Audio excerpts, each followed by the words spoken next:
Pessoal, dando prosseguimento ao nosso conteúdo, então a Rússia resolve romper com o bloqueio continental, resolve voltar a comercializar com a Inglaterra.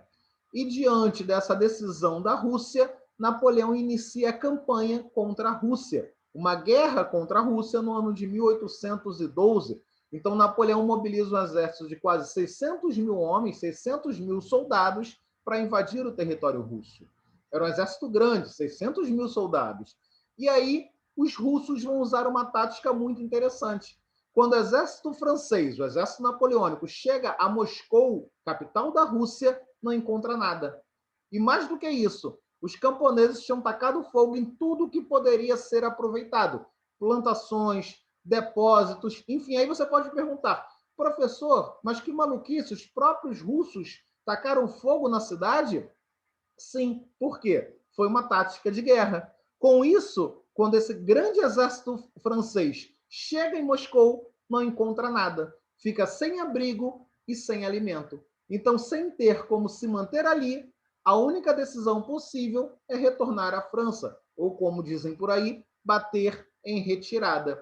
E aí, nessa viagem de retorno à França, o exército napoleônico enfrenta o seu maior inimigo, que, ironicamente, é o frio do rigoroso inverno russo, que é um dos mais rigorosos do mundo, um dos invernos mais frios do mundo. Então, diante do frio extremo, da fome, das doenças, os russos atacam o exército francês e conseguem a vitória. O exército francês perde metade do seu contingente aí nessa batalha. Dos 600 homens que partiram para a invasão da Rússia, dos 600 mil homens que partiram para a invasão da Rússia, apenas 300 mil retornam à França. Então, a tentativa de invadir a Rússia foi um desastre do ponto de vista bélico. E esse desastre vai estimular os outros países europeus a se rebelarem contra a dominação napoleônica. Ora, se a Rússia conseguiu derrotar o exército de Napoleão, nós também conseguimos. Lembrando que boa parte da Europa estava sob o domínio de Napoleão Bonaparte. E é dessa forma que se forma, então, uma nova coligação de países contra a França, formada por Áustria, Prússia, Rússia e Inglaterra. E assim, no ano de 1813, em Leipzig, Napoleão vai ser derrotado. Essa coligação consegue, então, derrotar Napoleão Bonaparte.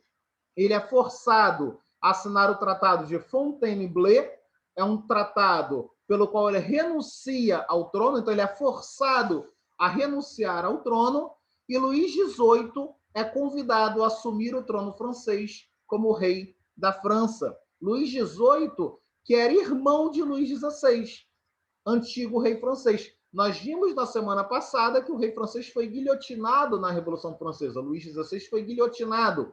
Então eles chamam Luís XVIII, irmão de Luís XVI, para assumir o trono da França no lugar de Napoleão Bonaparte. E Napoleão Bonaparte é enviado, então, para um exílio. Ele é deportado para um exílio na ilha de Elba, no mar Mediterrâneo. Só que Napoleão não se dá por vencido. Não era fácil convencer Napoleão Bonaparte de que ele tinha perdido. E aí, no ano de 1815, Napoleão consegue ainda fugir dessa ilha, fugir do exílio e volta a Paris. E quando ele chega a Paris, ele é aclamado imperador. O rei Luís XVIII, com medo, com receio, foge para a Bélgica e Napoleão reassume o governo francês. Só que esse período é chamado de governo dos 100 dias. Por quê? Porque ele dura muito pouco. E aí sim, Napoleão é derrotado, dessa vez definitivamente, na famosa batalha de Waterloo, na Bélgica.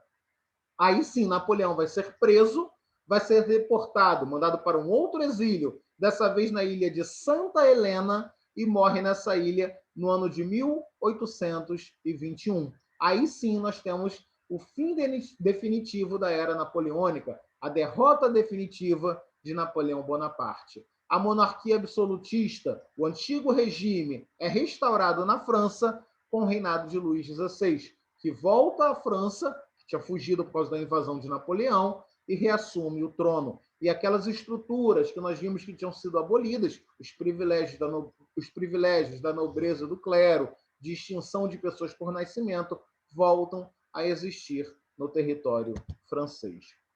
Uma das consequências da derrota napoleônica é o Congresso de Viena. O Congresso de Viena que acontece com o objetivo principal, pelo menos, restabelecer o antigo equilíbrio político na Europa. O equilíbrio político da Europa, ou seja, as estruturas do antigo regime, tinham sido abaladas pela Revolução Francesa e pelas conquistas napoleônicas. Napoleão, com seu processo de expansão, ele acaba provocando uma bagunça, não é, na política europeia, dominando outras regiões, depondo reis de seus tronos e tudo mais. Então, a partir de agora, essas monarquias absolutistas se reúnem no Congresso para debater como que nós vamos restabelecer a antiga ordem absolutista na Europa. Quem participa desse congresso? Rússia, Inglaterra, Prússia, França e Áustria. O Congresso de Viena foi norteado por 3 princípios: restauração, ou seja, restauração do absolutismo, legitimidade. O que significa isso? Não basta ter uma monarquia, tem que ser uma monarquia legítima, um sucessor legítimo ao trono. Não adianta depor um rei e colocar uma outra pessoa que não tem direito ao trono em seu lugar, como fez Napoleão. Isso não justifica a monarquia. Então não basta ser monarquia, tem que ser monarquia legítima, com direito de sucessão ao trono. E solidariedade, isso é importantíssimo. Solidariedade entre as monarquias absolutistas. Em outras palavras, se em alguma monarquia absolutista houvesse um princípio de revolução, como houve na França, as outras deveriam ser solidárias e ajudar aquela nação para que a revolução seja derrotada. Era uma forma de impedir que o que aconteceu na França acontecesse em outras regiões da Europa.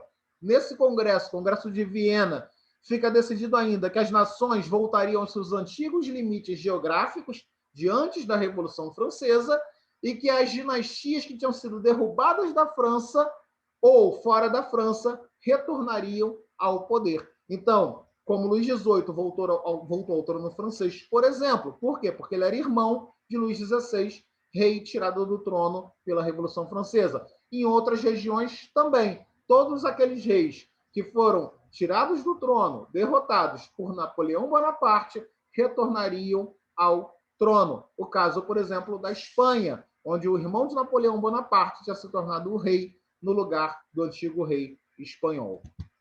E, por fim, nós encerramos falando da Santa Aliança. A Santa Aliança que surge por proposta do rei da Rússia, do czar da Rússia, Alexandre I.